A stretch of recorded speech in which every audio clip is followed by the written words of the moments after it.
শুভেচ্ছা সবাইকে স্বাগত সন্ধ্যার মাছরাঙা সংবাদে আপনাদের সঙ্গে আছি আমি সাবরিনা হাসনাত। শুরুতেই গার্ডিয়ান লাইফ ইন্স্যুরেন্স সংবাদ শিরোনাম। আন্দোলনের নামে যারা তাণ্ডব চালিয়েছে দেশবাসীর কাছে তাদের বিচার চেয়েছেন প্রধানমন্ত্রী। কোটা বিরোধী আন্দোলনে আহতদের দেখতে সকালে রাজধানীর পঙ্গু হাসপাতালে যান তিনি। তাদেরকে সহায়তার প্রতিশ্রুতি দেন, বলেন উন্নয়ন ও অর্থনীতি ধ্বংসের জন্যই বিএনপি জামাত ধ্বংসযজ্ঞ চালিয়েছে। পরে ক্ষতিগ্রস্ত সেতু ভবন এবং দুর্যোগ ব্যবস্থাপনা ভবন পরিদর্শন করেন তিনি। দেশের বিভিন্ন স্থানে কারফিউ শিথিলের মেয়াদ ধীরে ধীরে বাড়ছে। ছুটির দিন হলেও আজ অনেকটাই কর্মব্যস্ত ছিল রাজধানী ঢাকা। জনপ্রশাসন মন্ত্রী জানিয়েছেন, মঙ্গলবার পর্যন্ত সরকারি অফিস চলবে সকাল 9টা থেকে বিকেল 3টা পর্যন্ত। এদিকে অস্থিতিশীল পরিস্থিতির কারণে প্রায় পর্যটক শূন্য রাঙামাটি জেলা। এবং বঙ্গোপসাগরে লঘুচাপ তৈরি হয়েছে। এতে মাসের শেষ 2 দিন দক্ষিণ ও পূবের জেলাগুলোতে ভারী বৃষ্টি হতে পারে। সব সমুদ্র বন্দরে 3 নম্বর স্থানীয় সতর্কতা দেখাতে বলেছে আবহাওয়া বিভাগ। জোয়ারের উচ্চতা বেড়ে ভোলার মেঘনা ও তেঁতুলিয়া নদীর পানি বিপদসীমার 69 সেন্টিমিটার উপরে উঠেছে। অন্যদিকে রাজশাহী এবং রংপুর বিভাগের উপর দিয়ে বইছে মৃদু তাপপ্রবাহ। এবারে বিস্তারিত। দেশের উন্নয়ন এবং অর্থনীতিকে পঙ্গু করার জন্যই বিএনপি জামাতের সন্ত্রাসীরা ধ্বংসযজ্ঞ চালিয়েছে বলেছেন প্রধানমন্ত্রী শেখ হাসিনা। আন্দোলনের নামে যারা তাণ্ডব চালিয়েছে দেশবাসীর কাছে তাদের বিচার চান তিনি। কোটা বিরোধী আন্দোলনে আহতদের দেখতে গিয়ে সকালে রাজধানীর পঙ্গু হাসপাতালে এসব কথা বলেন তিনি। আরও জানাচ্ছেন ইফতিশাম নাসিম মৌ। কোটা বিরোধী আন্দোলনে ঢুকে পড়া বহিরাগতদের হামলায় ক্ষতির শিকার বিভিন্ন স্থাপনা দেখতে যাবার পাশাপাশি সংঘর্ষে হতাহতদের পরিবারের পাশে দাঁড়াতে গত কদিন ধরেই বিভিন্ন জায়গায় যাচ্ছেন প্রধানমন্ত্রী শেখ হাসিনা। এরই অংশ হিসেবে সকালে কোটা বিরোধী আন্দোলনে আহতদের দেখতে নিটোর অর্থাৎ পঙ্গু হাসপাতালে যান প্রধানমন্ত্রী। মোট 272 জন ভর্তি হয়েছিলেন এই হাসপাতালে। এরই মধ্যে সুস্থ হয়ে বাড়ি ফিরে গেছেন 196 জন। গুরুতর জখম থাকায় এখনও হাসপাতালে থাকা 76 জন ও তাদের পরিবারদের খবরাখবর নেন প্রধানমন্ত্রী। পাশাপাশি তাদের সব ধরনের সহায়তা দেওয়ারও প্রতিশ্রুতি দেন। পরে বক্তব্যে প্রধানমন্ত্রী বলেন, শিক্ষার্থীদের সব দাবি মেনে নেয়ার পরও তারা আন্দোলন চালিয়ে যাওয়ার এই সুযোগে দুর্বৃত্তদের তাণ্ডবে বহু মানুষ আহত আর নিহত হলো। যে সমস্ত ঘটনা ঘটেছে আর যেভাবে মানুষগুলি ক্ষতিগ্রস্ত হয়েছে আর যারা মারা গেছে, আমি তাদের আত্মার মাগফিরাত কামনা করি। আজকে চিকিৎসার জন্য যা যা লাগবে আমরা করে দিচ্ছি। আর যারা পা হারিয়েছে বা হাত হারিয়েছে আমরা কৃত্রিম পায়ের ব্যবস্থা করে দেব, যাতে তারা আবার সুস্থ মানুষের মতো চলতে পারে, নিজের কাজ করতে পারে। দেশের উন্নয়নে কাজ করে দেশকে উন্নয়নশীল মর্যাদায় আনা হয়েছে। মানুষের জীবনমান উন্নত হবার পরও কি অন্যায় তার প্রশ্ন রাখেন তিনি। কি অপরাধটা কি করেছি যেখানে আমি মানুষের ভাগ্য পরিবর্তনের কাজ করে যাচ্ছি, মানুষের জীবনমান উন্নয়ন করেছি। আজকে বাংলাদেশ সেই 2008-এর বাংলাদেশ আর 2024-এর বাংলাদেশ তো এক না। বাংলাদেশের মানুষের জীবনমান তো উন্নত হয়েছে। আমাদের অর্থনীতি আজকে কত উপরে উঠে গিয়েছিল এবং এটা মনে হলো যে এটা আর কিছুই না। এটা আমাদের অর্থনীতিকে সম্পূর্ণ পঙ্গু করে দিয়ে বাংলাদেশকে আবার ভিক্ষুকের জাতি করে দেওয়া। কিন্তু যারা এইভাবে আগুন দিয়ে পুড়িয়ে মানুষের সে কষ্টে আবার ফেলে দিল, তাদের বিচার দেশের মানুষকেই করতে হবে। এত ধ্বংসযজ্ঞ এবং আক্রান্তদের দায়-দায়িত্ব কারা নেবে সেই প্রশ্ন রেখে আর কোনো মায়ের বুক খালি হোক তা কোনোভাবেই চান না বলেন প্রধানমন্ত্রী।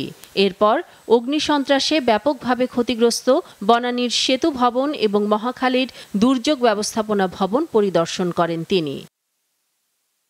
ইফতিশাম নাসিম মৌ, মাছরাঙা সংবাদ, ঢাকা।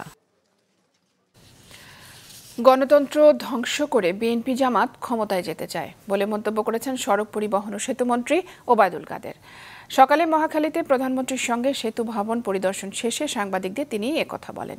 বিএনপি দেশের অর্জনকে ধ্বংস করতে চায় অভিযোগ করে মন্ত্রী বলেন, মুক্তিযুদ্ধের সপক্ষে শক্তিদের এক হয়ে এই অপশক্তিকে রুখতে হবে।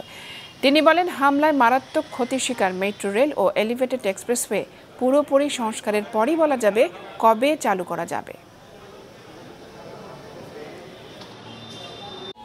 রাজনৈতিক মতলবে বিএনপি জামাত এই আন্দোলনে উপর ভর করেছে, ক্ষমতার উদগ্র লিপ্সা তাদের পেয়ে বসেছে।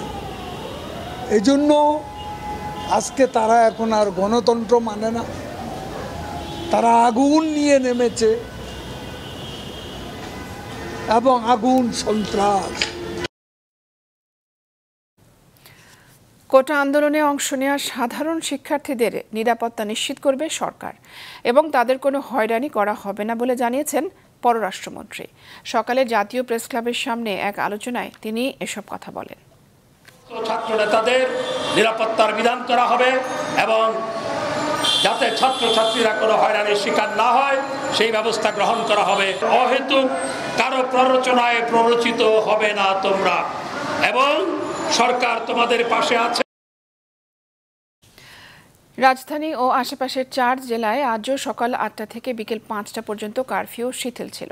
সাপ্তাহিক ছুটির দিন হলেও আজ অনেকটাই কর্মব্যস্ত ছিল রাজধানী ঢাকা। গত কয়েকদিনের চেয়ে বেশি যানবাহন দেখা গেছে রাস্তায়। দূরপাল্লার পরিবহনও চলাচল করে স্বাভাবিক সময়ের মতোই। অনেক বেসরকারি প্রতিষ্ঠান অফিস খোলা থাকায় সকালে গণপরিবহনগুলোতে যাত্রীদের চাপ দেখা যায় ছুটির দিনের তুলনায় কিছুটা বেশি। এদিকে জনপ্রশাসন মন্ত্রী জানিয়েছেন, চলতি সপ্তাহে মঙ্গলবার পর্যন্ত সকাল 9টা থেকে বিকেল 3টা পর্যন্ত সরকারি অফিস চলবে। বাকি দিনগুলোর সিদ্ধান্ত পরে জানানো হবে।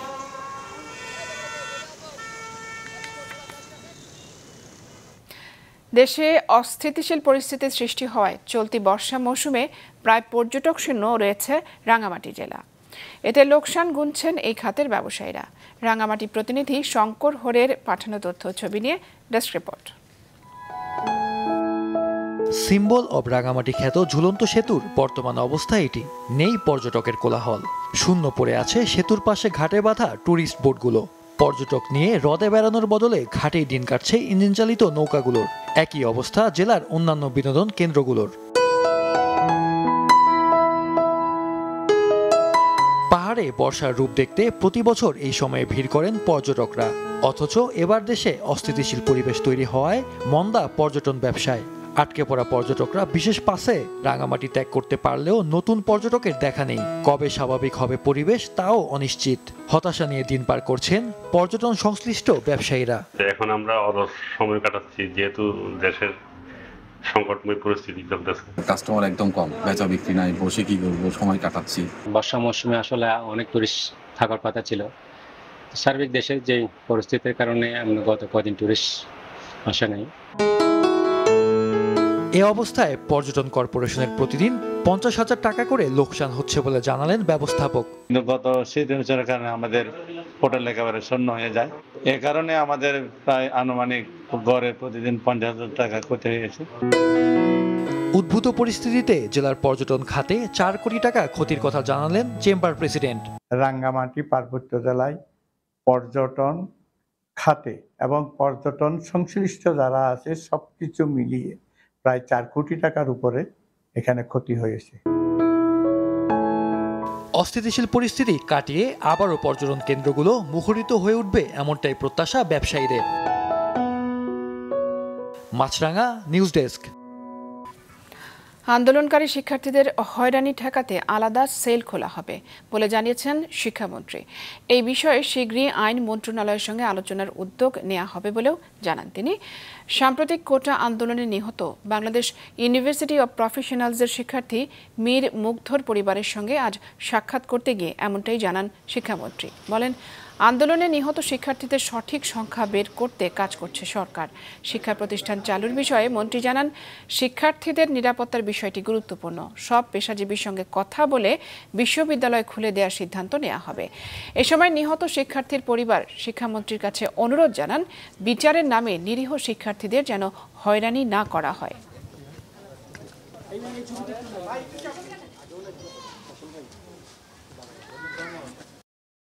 অভিযোগ পাচ্ছি যে কিছু কিছু জায়গায় প্রশাসনিক হয়রানি বা আইনগত হয়রানির একটা আলোচনা এখানে এসেছে।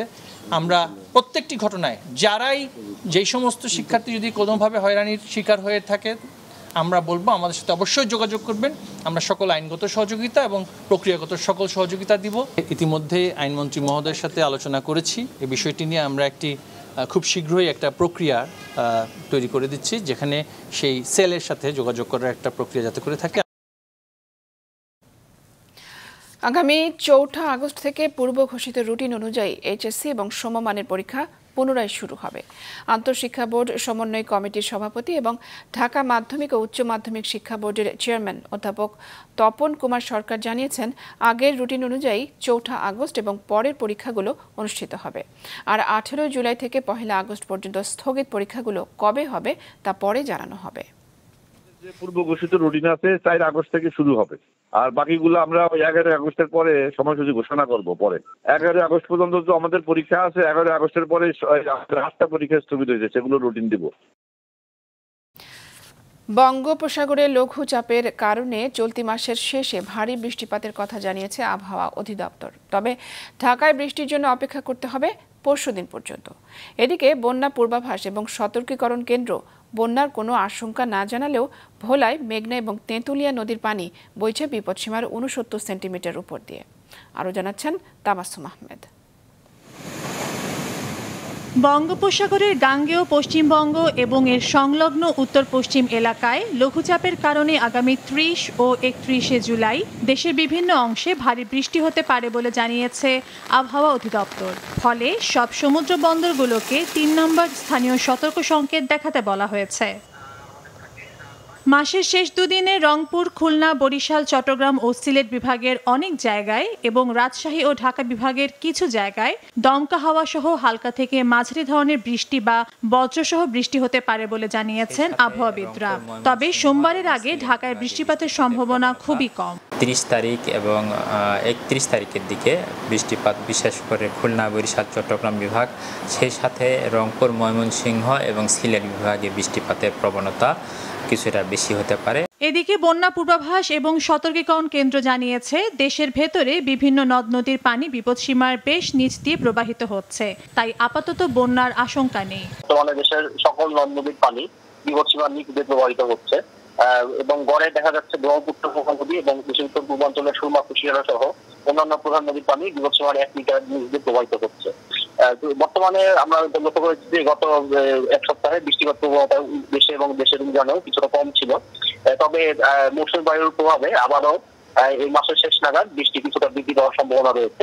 এই বৃষ্টিপাতের দরুন নদ নদীর পানি বিপদসীমা অতিক্রম করে বন্যা পরিস্থিতি তৈরি তেমন কোনো সম্ভাবনা ঝুঁকি নেই। যদিও লঘুচাপের কারণে জোয়ারের উচ্চতা বেড়ে যাওয়ায় ভোলায় মেঘনা ও তেঁতুলিয়া নদীর পানি বিপদসীমার 69 সেন্টিমিটার উপর দিয়ে প্রবাহিত হচ্ছে। ফলে প্লাবিত হয়ে পড়েছে বন্যা নিয়ন্ত্রণ বাঁধের বাইরের কিছু নিচু এলাকা।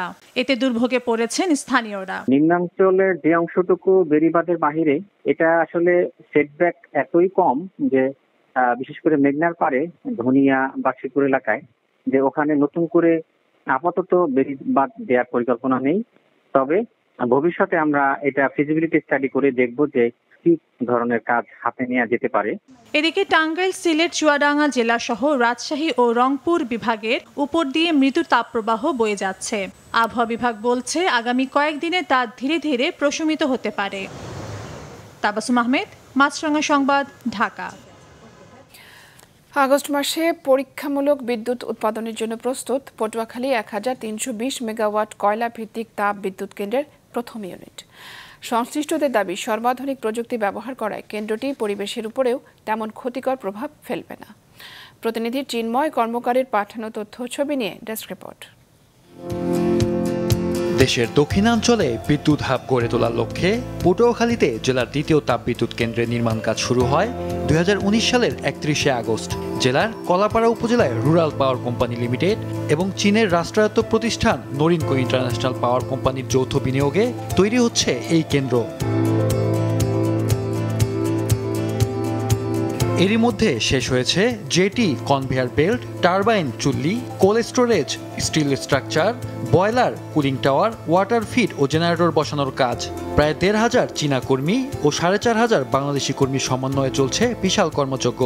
এখান থেকে যে বিদ্যুৎটা উৎপাদন হবে সেটা আমাদের 400 কেভি জিআইএস সিস্টেমের মাধ্যমে ট্রান্সমিট হবে। এই ট্রান্সমিটের জন্য যে পাওয়ারিফিকেশন ফ্যাসিলিটির দরকার সেটা আমরা নিজেরা তৈরি করেছি। এরই মধ্যে প্রস্তুত হয়েছে 660 মেগাওয়াট ক্ষমতার প্রথম ইউনিট। চলছে শেষ পর্যায়ের টেস্টিং ও কমিশনিং এর কাজ। একই ক্ষমতার দ্বিতীয় ইউনিটের কাজ দ্রুত এগিয়ে চলেছে। কয়লাটাও কিন্তু আমরা হচ্ছে পালভারাইজ কোল ইউজ করি। পালভারাইজ কোলস হচ্ছে সেটা হচ্ছে যে আমরা সলিড কয়লাটা ইউজ করি না, আমরা এটাকে হচ্ছে পাউডারের মতো করে দেন হচ্ছে আমরা এটাকে বার্নারে দেই যাতে যেন প্রপার বার্নিংটা হয় এবং কম carbon dioxide, sulphur dioxide, nitrogen dioxide produce করে। জাতীয় গ্রিডে বিদ্যুৎ সরবরাহের জন্য 20 কিলোমিটার লম্বা 400 কিলোভোল্ট সঞ্চালন লাইন তৈরি করা হয়েছে। আমাদের প্রথম ইউনিটটা বিদ্যুৎ উৎপাদনের জন্য সম্পূর্ণরূপে রেডি আছে। আমরা জুলাই মাসের শেষে ব্যাকফিট পাওয়ার পেলে আগস্ট মাস থেকে প্রথম ইউনিটের 660 মেগাওয়াট বিদ্যুৎ পরীক্ষামূলকভাবে উৎপাদন করে জাতীয় গ্রিডে সংযুক্ত করতে পারবো বলে আশা রাখি। এরপর পরবর্তীতে আমাদের দ্বিতীয় ইউনিট আমরা চালু করতে পারবো এবং সেখান থেকেও ডিসেম্বর মাসের মধ্যে আরও 660 মেগাওয়াট বিদ্যুৎ জাতীয় গ্রিডে সংযুক্ত করতে পারবো বলে আশা রাখি। পটুয়াখালীর রাবনাবাদ নদীর তীরে 915 একর জমির উপর এই বিদ্যুৎ কেন্দ্রের প্রায় 90% কাজ এরই মধ্যে শেষ। কেন্দ্রটি তৈরিতে খরচ হচ্ছে 27,000 কোটি টাকা। এর আগে 2020 সালে জেলার প্রথম কয়লা ভিত্তিক তাপ বিদ্যুৎ কেন্দ্র পায়রা উৎপাদনে আসে। মাছরাঙা নিউজ ডেস্ক। সন্ধ্যার সংবাদ শেষ করছি, তার আগে গার্ডিয়ান লাইফ ইন্স্যুরেন্স সংবাদ শিরোনামগুলো জানিয়ে দিচ্ছি আরও একবার। দেশের উন্নয়ন ও অর্থনীতি পঙ্গু করতে বিএনপি জামাতের এই ধ্বংসযজ্ঞ, বললেন প্রধানমন্ত্রী। সহিংসতায় আহতদের দেখতে গেলেন হাসপাতালে। মঙ্গলবার পর্যন্ত সরকারি অফিস সকাল 9টা থেকে বিকেল 3টা পর্যন্ত, জানালেন জনপ্রশাসন মন্ত্রী। অস্থিতিশীল পরিস্থিতিতে প্রায় পর্যটক শূন্য রাঙামাটি। এবং বঙ্গোপসাগরে লঘুচাপ, মাসের শেষ দুদিন দক্ষিণ ও পূর্বের জেলাগুলোতে ভারী বৃষ্টির সম্ভাবনা। জোয়ারের উচ্চতা বেড়ে ভোলার নিচু এলাকা প্লাবিত। এই ছিল সন্ধ্যার সংবাদে। ফেসবুকে আপডেট পেতে ভিজিট করুন মাছরাঙা টেলিভিশনের পেজে, ইউটিউব চ্যানেলেও দেখতে পারেন আমাদের সংবাদ, প্রতিবেদন এবং অনুষ্ঠান। এতক্ষণ সঙ্গে থাকার জন্য ধন্যবাদ জানিয়ে আমি সাবরিনা হাসনাত শেষ করছি সন্ধ্যার মাছরাঙা সংবাদ। এই দিন এইভাবে।